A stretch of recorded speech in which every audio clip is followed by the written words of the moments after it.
phony prosperity, and they were telling me the economy is great, it's fantastic. At that time, I was saying, look, Larry, the monetary policy is terrible. Interest rates are too low. We're living in a housing bubble. There's no real wealth here. We're not creating wealth. We have an asset bubble.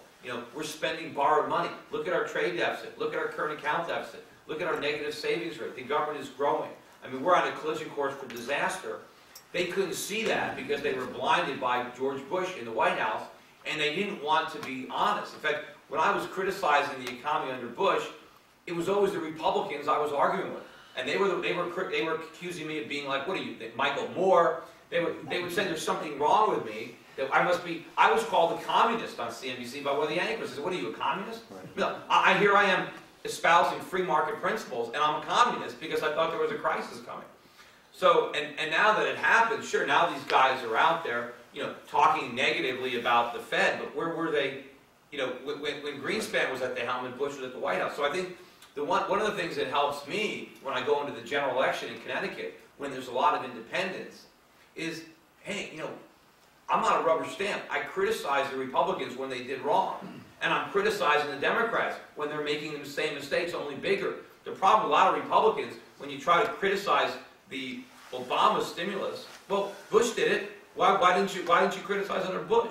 I mean, once you sign on to that philosophy of accepting the fact that the government can stimulate the economy, now it's a question of degree. I said at the time of the very first Bush stimulus that it was the wrong thing to do. They sent out these stimulus checks, and they hoped that nobody saved them. The worry was that what if we send this check out and someone doesn't go out and buy something? What if they put it in the bank and save it? Like that was going to be a disaster. That's what we need to do.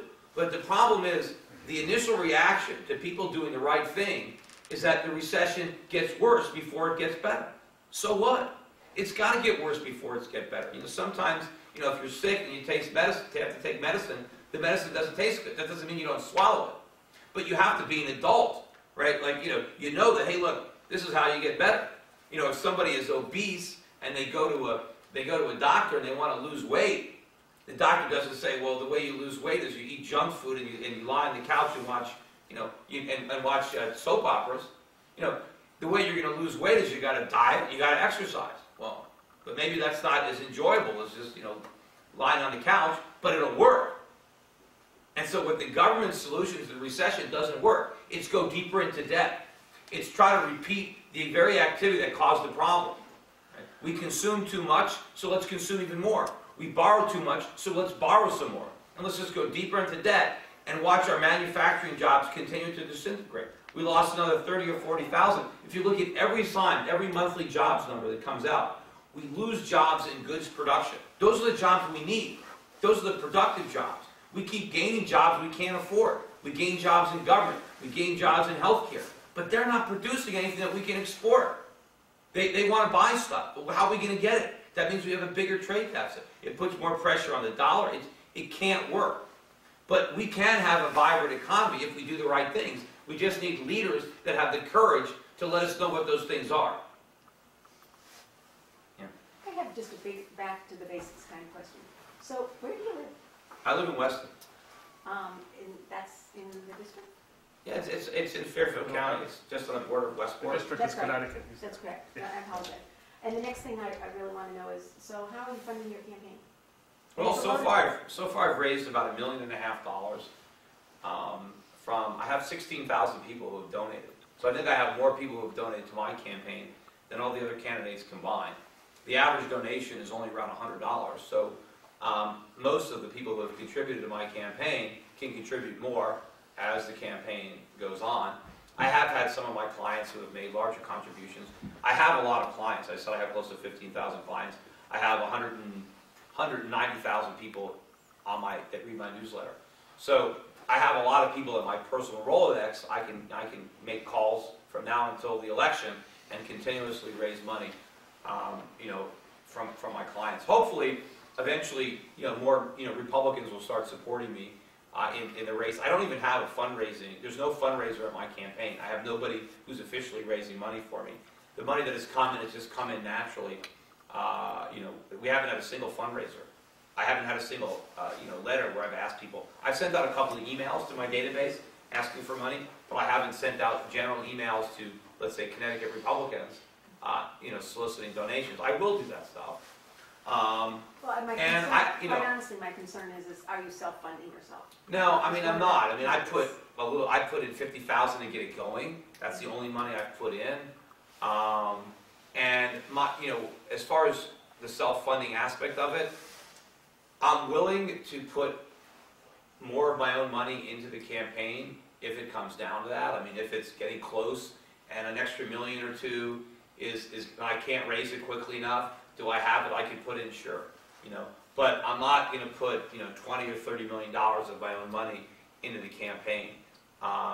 It would be too big a percentage of my wealth. I'm not a billionaire yet, like the McMahon, so I can't spend that kind of money without it hurting. And number two, I think I can raise the money. If I can't raise the money, then I don't think I can win. If I can't get the people who believe in me to give me their money, how am I going to get Connecticut voters to give me their trust? So if my message is going to work and it appeals to people, then it's going to get funded. And I think the fact that people are giving me money, hopefully, that will show the electorate that, look, this message does have broad appeal.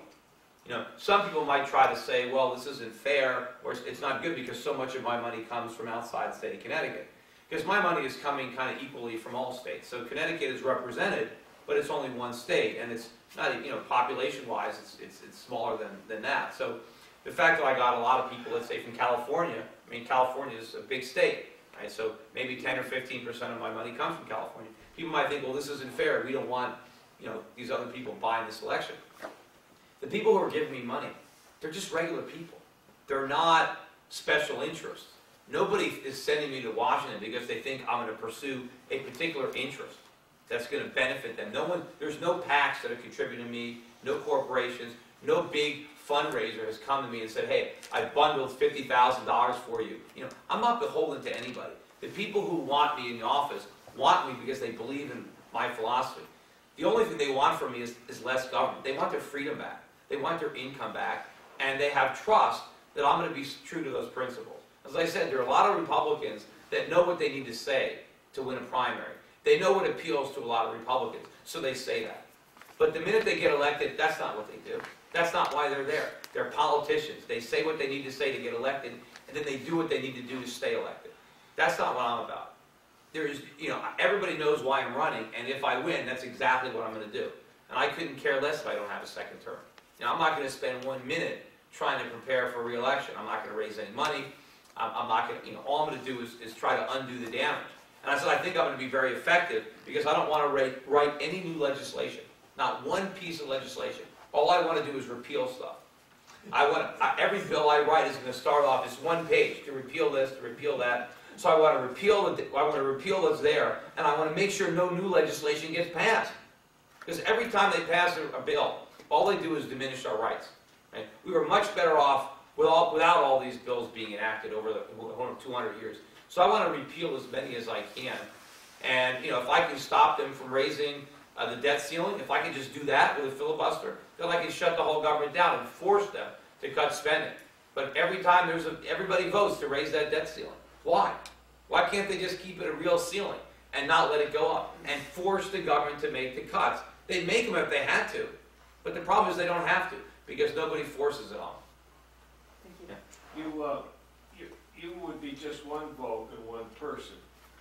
Do you see the makeup potentially of people who are there now or who could potentially be elected that would join with you in your philosophy? Because one vote can't do it. Obviously you need other. Well, it's always got to start someplace, right? Somebody's got to be the first, right? There's always got to be one couple that goes on a dance floor first, and then eventually people have confidence and they go up there. And there's probably quite a few people in the Senate now that think like I do. I just need to give them the courage to come out and say it. And maybe if I can win an election in a Democratic state and build up a pretty good political organization in the process, that might give people the courage. And I can win them over one or two at a time and see what happens in the 2012 election. Because we're going to be, this is a very serious fork in this road to serfdom. I know for a fact that the economy is only going to get worse. Right? It's going to get a lot worse. There are going to be a lot more people unemployed, and there's going to be a much bigger problem.